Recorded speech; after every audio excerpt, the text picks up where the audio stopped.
What is going on, ladies and gentlemen? Welcome back to the channel. My name is Mark Roden, and today is another good, bad, and ugly. Today is going to be on the first generation Acura NSX. That stands for No Sir Xavier. It's not what it stands for, but that's what we're going to do it today. On the first generation, we are going to make a second video for the second generation eventually, just not anytime soon though. But yeah, somebody said they wanted to see the NSX, so we're going to do it. If you want to see a car, leave a comment down below. That's how I do them. If you leave a comment, I'll most likely get around to that car eventually. But yeah, thank you guys for all the support lately. If you want to support the channel any more than you already are, head on over to www.smoothstance.com/shop to pick yourself up a hat, shirt, or shorts. And with all that out of the way, let's get right into the video.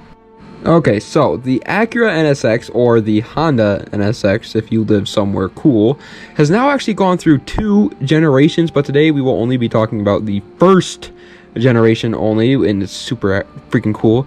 And that first generation actually did go through one facelift, which is extremely noticeable, and all you have to do is just look at the headlights. If it has pop-up headlights, it's the pre-facelift model, which went by the chassis code NA1, but if it has fixed headlights, then it's the facelift model, and it went by the chassis code NA2. And it was built for an incredibly long time, from the years 1990 to 2007, but in 2006 and in 2007 there was only like a combined total of 60 built, and they were like really special editions that were only sold to very high-end people, so those ones don't really count. But still, 1990 to 2005, that's a very long runtime. But either way, you would think with a runtime of 15 years there would be a lot out there, right? Wrong, buddy. There's less than 10,000 of them ever built in the United States, and that's excluding all the ones that were wrecked or abandoned, or they're sitting in a collection somewhere. And so in all honesty, in the United States that aren't imported, there's probably only like 5,000 of them left, which is crazy. Now, the NA1 came with a 3-liter V6 that made 270 horsepower, and it was mid-engined, as we all know, which is pretty cool. And the NA2 came with a 3.2, that's right, baby, liter V6, making 290 horsepower, and it was also mid-engined, obviously. Now, both generations were only available as a coupe, and there is a couple, very small amount of target top models made too, and they look very cool. Like, the target top mixed with the pop-up headlights is the best combo in the history of cars, but unfortunately, like I said, there's not too many target top models out there. Anyways, the car did have one trim level called the Type R, which is incredibly cool, and actually not only made the car perform better, but look a lot better too, in my opinion. It's really much more aggressive and track oriented. All generations of the NSX were rear-wheel drive only, which is why they were so special for Honda, and all of the generations did come with a manual or automatic transmissions too. Now for the modifying world, what people tend to do with them when they modify these things. And to be honest, these cars are kind of barely modded because people barely buy them. But when they do mod them, they do whatever it is that they want to do. There's not like a set style of build for these cars like the S13 and drifting, or like a Mustang and drag racing, because there's just not enough. You know, there's not enough NSXs out there being built, and so there's not like a set area that you have to go. So these cars kind of have like the freedom of whatever build that you want it to do, you can do it.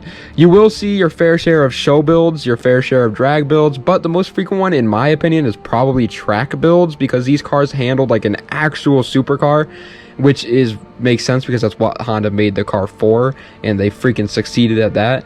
But you still do see plenty, and I mean plenty, of show builds and drag builds. There's actually not too many drag builds just because it's such an expensive car to build, but there is a lot of show builds and a lot of track builds, and pretty much nobody drifts them. I don't think I've ever seen an actual like drift build NSX. I'm sure there is like 1 or 2, but it's very rare.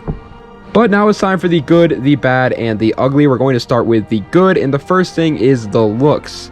It looks amazing. I understand that looks are subjective, but how can you look at this actual masterpiece of a vehicle and say that it doesn't look good? I think that's impossible. It looks freaking great.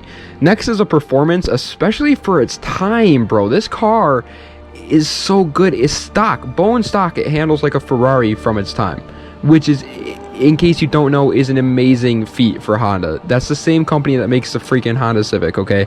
And they made a car that handles like a Ferrari. Now, I'm not saying the Civic doesn't handle great. It actually does handle pretty good, especially for a front-wheel drive car, but the NSX was just so ahead of its time in terms of handling. Next is the fact that they're rear-wheel drive. I guess if you live somewhere where winter is a problem, this might be an issue, but honestly, if you're looking to buy an NSX for a daily driver, I feel like you got more important things to worry about than if your car is rear-wheel drive or not. You probably have to worry about like selling a $10 million stock tomorrow, so it makes sense. Next is pop-up headlights. I mean, how do you not like pop-up headlights? They're like the coolest thing ever. Next is a target top. Now, yes, the target top can leak like every other target top in the world, but who cares? It's a freaking target top and you got pop-up headlights. You have the best combo in the game. Next is the aftermarket support is absolutely massive for this car. Even though there isn't really that many people who own them, they still build a lot of parts for them, which is wild. But if you do end up building it, then you're going to have tons and tons of options for just about every single mod that you actually do to the car. Next is the motor is literally one of the best V6s to ever grace this freaking planet. It's reliable, it's fast, and it can make incredibly good power, especially for its time. It is just one of the best V6s ever. You cannot deny that fact. Next is the fact that it's mid-engined. Going back on the whole rear-wheel drive thing, this could be an issue for you, but once again, why are you complaining about a mid-engine car from the 90s? If you're going to be boring, just buy a Camry. I have a funny feeling that if you're looking at buying an NSX, you know damn well that you're getting yourself a rear-wheel drive mid-engine car. And finally, for the good is the unbelievable influence that it had on the cars in today's market. It was the first car to have titanium in the engine. It was the first all-aluminum frame. It was just an amazing feat of modern technology, and you cannot, in any world, deny its influence on sports cars of today, no matter how much you may not like it. Like, I understand, a lot of people don't like JDM cars anymore. I get that, but you can't sit there and lie to yourself and say that this car wasn't an incredible influence. Now for the bad, which are things that aren't actually bad. They're just kind of like take it or leave it. It's up to you if it bothers you or not. And right off the bat is the sound. Obviously, I think it sounds amazing, and I don't think there's that many people out there who don't think that it sounds amazing. But here's a clip anyways for you to decide.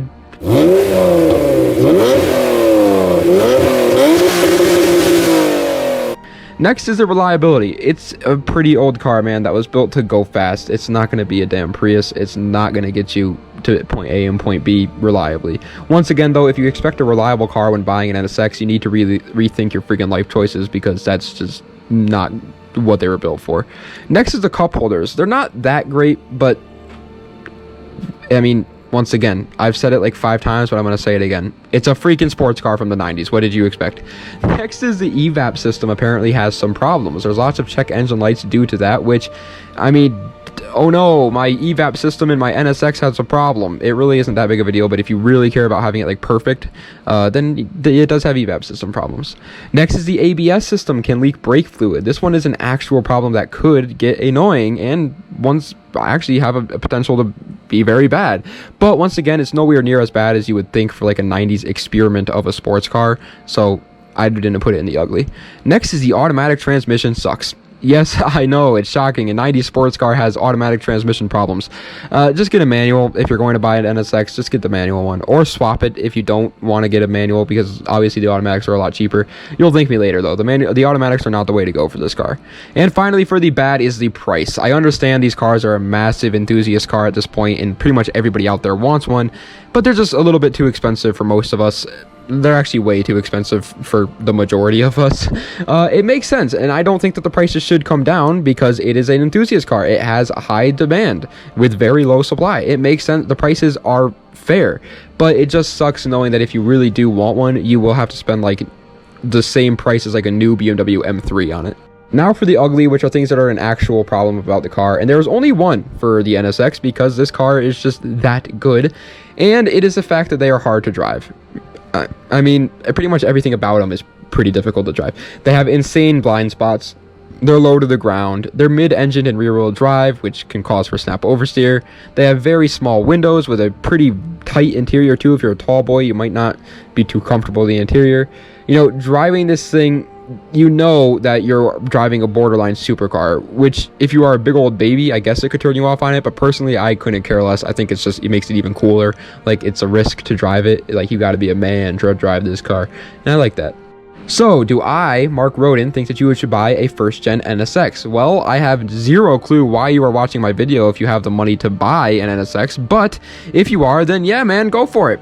I do think there are tons of better options for the price that they are going for, which is insane, but you're paying for that title, not really just the performance anymore. And by no means is this car slow either, so you will still have a ton of fun in it if you do decide to get it.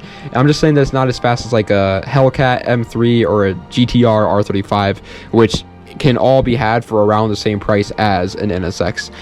If you don't care about the looks, and if you're not like truly just in love with the NSX and you just need that itch for the NSX, then there are a lot of better options. But obviously, if you have that itch and you just need the NSX and you are just watching this video to make sure that it was a good choice, it is, okay? It is. Buy the damn NSX. They are an amazing, amazing car. And one of the things that I didn't get to mention, actually, that I just thought of, is they are going to hold their value. There's no way in hell that you're going to lose money on this car. If you decide to spend 50 grand on it, 10 years from now, you'll get that 50 grand right back, probably more. So it's definitely not a bad investment either. But ladies and gentlemen, that is the end of today's Good, Bad, and Ugly. I hope you enjoyed. Today was on obviously the NSX, but we can do whatever you want. If you want to see a freaking Good, Bad, and Ugly on a Prius, let me know and I'll make it happen.